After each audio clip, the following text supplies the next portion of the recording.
ओम शांति। आज 2 अप्रैल 2024। आज की शेरवाणी की मुख्य पंक्तियाँ हैं। मीठे बच्चे और संग तोड़ एक संग जोड़ो, भाई भाई की दृष्टि से देखो तो देह नहीं देखेंगे। और संग तोड़ एक संग जोड़ो, भाई भाई की दृष्टि से देखो तो देह नहीं देखेंगे।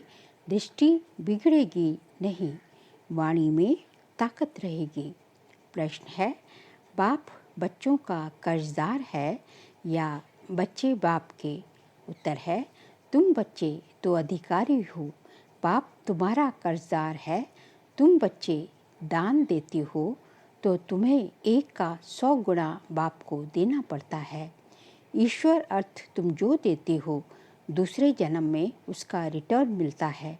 तुम चावल मुट्ठी देकर विश्व का मालिक बनते हो तो तुम्हें कितना फ्रॉक दिल होना चाहिए। मैंने बाबा को दिया, ये ख्याल भी कभी नहीं आना चाहिए। ओम शांति। म्यूजियम प्रदर्शनी में समझाना है कि ये पुरुषोत्तम संगम युग है। समझदार तो सिर्फ तुम ही हो, तो सबको कितना समझाना पड़ता है कि ये पुरुषोत्तम संगम युग है। सबसे ज़्यादा सर्विस स्थान है म्यूज़ियम, वहाँ बहुत आते हैं। अच्छे सर्विसेबल बच्चे कम हैं। सर्विस स्टेशन सब सेंटर्स हैं। दिल्ली में लिखा है स्पिरिचुअल म्यूज़ियम, इसका भी ठीक अर्थ नहीं निकलता है। बहुत लोग प्रश्न पूछते हैं कि तुम भारत की क्या सेवा कर रहे हो। भगवान वाच है ना, ये है फॉरेस्ट। तुम इस समय संगम पर हो, तो तुम इस समय संगम पर हो, ना हो फॉरेस्ट के, ना हो गार्डन के।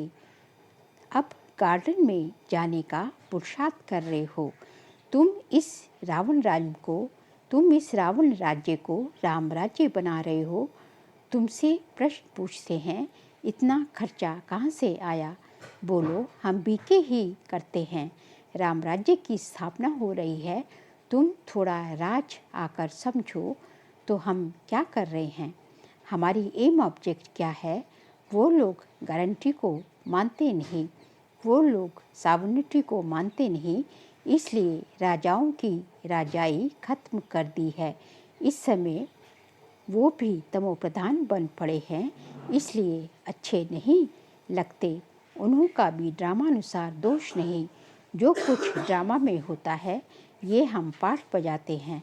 कल्प कल्प बाप द्वारा स्थापना का ये काम चलता है। खर्चा भी तुम बच्चे ही करते हो अपने लिए। श्रीमत पर अपना खर्चा कर अपने लिए सतयुगी राजधानी बना रहे हैं और किसी को इस बात का पता नहीं। तुम्हारा नाम मशहूर है अननोन वॉरियर्स। वास्तव में उस सेना में अननोन वॉरियर्स कोई होते नहीं। सिपाही लोगों को रजिस्टर रहता है। ऐसा हो न सके जिसका नाम नंबर रजिस्टर ना हो। वास्तव में अननोन वॉरियर्स तुम हो। तुम्हारा कोई रजिस्टर में नाम नहीं, तुमको कोई हथियार पवार नहीं। इसमें जिस्मानी हिंसा तो है नहीं। योग बल से तुम विश्व पर जीत पाते हो। तुम हो ईश्वर सर्वशक्तिवान है ना। याद से तुम शक्ति ले रहे हो सतो प्रधान बनने के लिए। तुम बाप से योग लगा रहे हो। तुम सतो प्रधान बने तो राज्य भी सतो प्रधान चाहिए, सो तुम श्रीमत पर स्थापना करते हो। इनकॉग्निटो वॉरियर्स इनको कहा जाता है, जो हैं परंतु देखने में न आए। तुम शिव बाबा को भी इन आँखों से देख नहीं सकते। तुम भी गुप्त, तो शक्ति भी तुम गुप्त ले रहे हो। तुम समझते हो हम पतित से पावन बन रहे हैं और पावन में ही शक्ति होती है। तुम सतयुग में सब पावन होंगे। उनके ही 84 जन्मों की कहानी बाप बतलाते हैं। तुम बाप से शक्ति ले पवित्र बन, फिर पवित्र दुनिया में राज्य भाग्य करेंगे। बाहुबल से कभी कोई विश्व पर जीत पा न सके। ये है योग बल की बात। वो लड़ते हैं, राज्य तुम्हारे हाथ में आना है। बाप सर्वशक्तिवान है, तो उनसे शक्ति मिलनी चाहिए। तुम बाप को और रचना के आदि मध्य अंत को भी जानते हो। तुम जानते हो हम ही सुदर्शन चक्रधारी हैं। ये सबको स्मृति नहीं रहती है। तुम बच्चों को स्मृति रहनी चाहिए, क्योंकि तुम बच्चों को ही ये नॉलेज मिलती है। बाहर वाले तो कोई समझ ना सके, इसलिए सभा में बिठाया नहीं जाता। पतित पावन बाप को सब बुलाते हैं, परंतु अपने को पतित कोई समझते नहीं। ऐसे ही गाते रहते हैं, पतित पावन सीताराम। तुम सब हो ब्राइड्स, बाप है ब्राइड ग्रूम। वो आते ही हैं सर्व की सदगति करने। तुम बच्चों को श्रृंगार कराते हैं। तुमको डबल इंजन मिली है। रोल्स रॉयल्स में इंजन बहुत अच्छी होती है। बाप भी ऐसे हैं, कहते हैं पतित पावन आओ, हमको पावन बनाकर साथ ले जाओ। तुम सब शांत में बैठे हो, कोई झांझ आदि नहीं बजाते। तकलीफ की बात नहीं, चलते फिरते बाप को याद करते रहो। जो मिले उनको रास्ता बताते रहो। बाप कहते हैं मेरे व लक्ष्मी नारायण राधे कृष्ण आदि के जो भक्त हैं उनको ये दान देना है, व्यर्थ नहीं गंवाना है। पात्र को ही दान दिया जाता है। पतित मनुष्य पतित को ही दान देते हैं। बाप है सर्वशक्तिमान, उनसे तुम शक्ति लेकर उत्तम बनते हो। रावण जब आता है उस समय भी संगम हुआ, त्रेता और द्वापर का। ये संगम है कलयुग और सतयुग का। ज्ञान कितना समय और भक्ति कितना समय चलती है, ये सब बातें तुमको समझकर समझानी है। मुख्य बात है बेहद के बाप को याद करो। जब बेहद के बाप आते हैं तो विनाश भी होता है। महाभारत लड़ाई कब लगी? जब भगवान ने राजयोग सिखलाया था। समझ में आता है नई दुनिया का आदि पुरानी दुनिया का अंत अर्थात विनाश होना है। दुनिया घोर अंधियारे में पड़ी है, अब उनको जगाना है। आधा कल्प से सोए पड़े हैं। बाबा समझाते हैं अपने को आत्मा समझ भाई भाई की दृष्टि से देखो। तो तुम जब किसको ज्ञान देंगे तो तुम्हारी वाणी में ताकत आएगी। आत्मा ही पावन और पतित बनती है। आत्मा पावन बने तब शरीर भी पावन मिले। अभी तो मिल ना सके। पावन सभी को बनना है, कोई योग बल से, कोई सजाओं से। मेहनत है याद की यात्रा की। बाबा प्रैक्टिस भी कराते रहते हैं। कहाँ भी जाओ तो बाबा की याद में जाओ। जैसे पादरी लोग शांति में क्राइस्ट की याद में जाते हैं और क्राइस्ट को याद करते हैं। भारतवासी तो अनेकों को याद करते हैं। बाप कहते हैं एक के सिवाय और किसी को याद ना करो। बेहद के बाप से हम मुक्ति और जीवन मुक्ति के हकदार बनते हैं। सेकंड में जीवन मुक्ति मिलती है। सतयुग में सब जीवन मुक्ति में थे, कलयुग में सब जीवन बंद में हैं। ये किसको भी पता नहीं है। ये सब बातें बाप बच्चों को समझाते हैं। बच्चे फिर बाप का शोक करते हैं, सब तरफ चक्कर लगाते हैं। तुम्हारा फर्ज है मनुष्य मात्र को ये पैगाम देना कि ये पुरुषोत्तम संगम युग है। बेहद का बाप बेहद का वर्षा देने आया है। बाप कहते हैं मामे कम याद करो तो विकर्म विनाश होंगे, पाप कट जाएंगे। ये है सच्ची गीता जो बाप सिखलाते हैं। मनुष्य मत से गिरे हो, भगवान की मत से तुम वर्षा ले रहे हो। मूल बात है उठते बैठते चलते फिरते बाबा को याद करते रहो और परिचय देते रहो।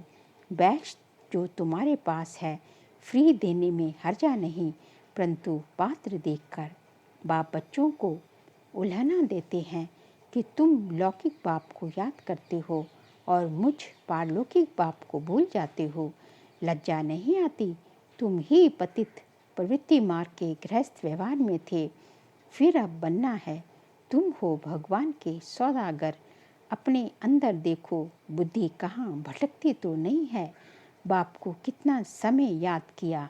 बाप कहते हैं और संग तोड़ एक संग जोड़ो, भूल नहीं करनी है, ये भी समझाया है।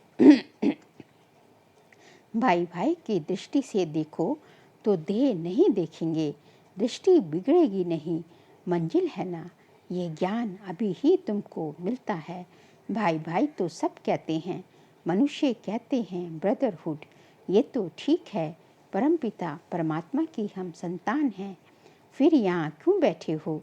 बाप स्वर्ग की स्थापना करते हैं, तो ऐसे ऐसे समझाते उन्नति को प्राप्त करते रहो। बाप को सर्विसेबल बच्चियाँ बहुत चाहिए। सेंटर्स खुलते जाते हैं, बच्चों को शौक है, समझते हैं बहुतों का कल्याण होगा। परंतु टीचर्स संभालने वाली भी अच्छी महारत ही चाहिए। टीचर्स भी नंबरवार हैं। बाबा कहते हैं जहाँ लक्ष्मी नारायण का मंदिर हो, शिव का मंदिर हो, गंगा का कंठा हो, जहाँ बहुत भीड़ होती हो वहाँ सर्विस करनी चाहिए। समझाओ, भगवान कहते हैं काम महाशत्रु है, तुम श्रीमत प्रमाण सर्विस करते रहो। ये तुम्हारा ईश्वरीय परिवार है। यहाँ 7 रोज भट्टी में आकर परिवार के साथ रहते हो। तुम बच्चों को बहुत खुशी होनी चाहिए। बेहद का बाप जिससे तुम पद्मा पदम भाग्यशाली बनते हो। दुनिया जानती नहीं कि भगवान भी पढ़ा सकते हैं। यहाँ तुम पढ़ते हो तो तुमको कितनी खुशी होनी चाहिए। हम ऊंच से ऊंच जाने के लिए पढ़ रहे हैं। कितना फ्रॉक दिल होना चाहिए। बाप के ऊपर तुम कर्ज चढ़ाते हो। ईश्वर अर्थ जो देते हो, दूसरे जन्म में इनका रिटर्न लेते हो ना। बाबा को तुमने सब कुछ दिया, तो बाबा को भी सब कुछ देना पड़ेगा। मैंने बाबा को दिया, ये कभी ख्याल भी नहीं आना चाहिए। बहुतों के अंदर चलता है, हमने इतना दिया, हमारी खातिरें क्यों नहीं हुई। तुम चावल मुट्ठी देकर विश्व की बादशाही लेते हो। बाबा तो दाता है। राजाएं रॉयल होते हैं। पहले पहले जब मुलाकात होती है तो हम नजराना देते हैं, वह कभी हाथ में नहीं लेंगे। सेक्रेटरी तरफ इशारा करेंगे तो शिव बाबा जो दाता है वह कैसे लेंगे। ये बेहद का बाप है, इनके आगे तुम नजराना रखते हो, परंतु बाबा तो रिटर्न में 100 गुना देंगे। तो मैंने दिया, ये ख्याल कभी नहीं आना चाहिए। हमेशा समझो हम तो लेते हैं, वहाँ तुम पद्मापति बनेंगे। तुम प्रैक्टिकल में पद्मा पदम भाग्यशाली बनते हो। बहुत बच्चे फ्रॉक दिल भी हैं, तो कई मनहूस भी हैं। समझते ही नहीं कि हम पद्मा पदम पति हम बनते हैं। हम बहुत सुखी बनते हैं। जब परमात्मा बाप गैर हाजिर है तो इनडायरेक्ट अल्पकाल के लिए फल देते हैं। जब हाजिर है तो 21 जन्म के लिए देते हैं द्वापर और अब तक जय कलयुगान तक परमात्मा क्या इनडायरेक्ट देते हैं। लेकिन जो जिसकी जिस देवी देवता में आस्था होती है उसके थ्रू देते हैं। लेकिन अभी जय संगम पर बाबा डायरेक्ट देते हैं। ये गाया हुआ है शिव बाबा का भंडारा भरपूर। देखो ढेर बच्चे हैं, किसको भी ये मालूम नहीं कि कौन क्या देते हैं। बाप जाने और बाप की गोथरी जाने जिसमें बाप रहते हैं। बिल्कुल साधारण। इस कारण बच्चे यहाँ से बाहर निकलते हैं तो वे नशा गुम हो जाता है। ज्ञान योग नहीं तो खिटखिट चलती रहती है। अच्छे अच्छे बच्चों को भी माया हरा देती है, माया बेमुख कर देती है। शिव बाबा जिसके पास तुम आते हो उनको तुम याद नहीं कर सकते हो। अंदर अथाह खुशी होनी चाहिए। वह दिन आया आज जिसके लिए कहते थे आप आएंगे तो हम आपके बनेंगे। भगवान आकर अडॉप्ट करते हैं तो कितना खुश नसीब कहेंगे। कितना खुशी में रहना चाहिए, परंतु माया खुशी गवा देती है। अच्छा मीठे मीठे सिकिल दे बच्चों प्रति माता पिता बाप दादा का याद प्यार और गुड मॉर्निंग। रूहानी बाप की रूहानी बच्चों को नमस्ते। हम रूहानी बच्चों की रूहानी बाप दादा को नमस्ते नमस्ते नमस्ते। सार के लिए पॉइंट्स हैं। भगवान ने हमें अडॉप्ट किया है, वही हमें टीचर बनकर पढ़ा रहे हैं। अपने पद्मा पदम भाग्य का सिमरन कर खुशी में रहना है। हम आत्मा भाई भाई हैं, ये दृष्टि पक्की करनी है। देह को नहीं देखना है, भगवान से सौदा करने के बाद फिर बुद्धि को भटकाना नहीं है। आज का बाबा का वरदान है, इस अलौकिक जीवन में संबंध की शक्ति से अविनाशी स्नेह और सहयोग प्राप्त करने वाली श्रेष्ठ आत्मा भव। इस अलौकिक जीवन में संबंध की शक्ति से अविनाशी स्नेह और सहयोग प्राप्त करने वाली श्रेष्ठ आत्मा भव। इस अलौकिक जीवन में संबंध की शक्ति आप बच्चों को डबल रूप में प्राप्त है। एक बाप द्वारा सर्व संबंध, दूसरा देवी परिवार द्वारा संबंध। इस संबंध से सदा निस्वार्थ स्नेह, अविनाशी स्नेह और सहयोग सदा प्राप्त होता रहता है। तो आपके पास संबंध की भी शक्ति है। ऐसी श्रेष्ठ अलौकिक जीवन वाली शक्ति संपन्न वरदानी आत्माएं हो। इसलिए अर्जी करने वाली नहीं, सदा राजी रहने वाली बनो। स्लोगन है, कोई भी प्लान विदेही साक्षीपन सोचो और सेकंड में प्लेन स्थिति बनाते चलो। कोई भी प्लान विदेही साक्षीपन सोचो और सेकंड में प्लेन स्थिति बनाते चलो। बाबा कहते हैं कि जब जो है कोई भी आप प्लान बना रहे हो, आगे जो है सेवाएं की योजना बना रहे हो, सेवाओं के प्लान्स बना रहे हो, तो सब कुछ साक्षी होकर विदेही बनकर सोचो और सोच लिया तो उसको इम्प्लीमेंट करने के लिए जो है एकदम अपनी प्लेन स्थिति बना दो। फिर कोई जो है आपके मन में जो है बुद्धि में कोई लेप छेप ताम झाम नहीं रहना चाहिए। एक बार प्लान बना लिया साक्षी होकर, फिर जो है उसको अपनी स्थिति प्लेन बना लो और फिर उसको इम्प्लीमेंट करते चलो। अच्छा, ओम शांति।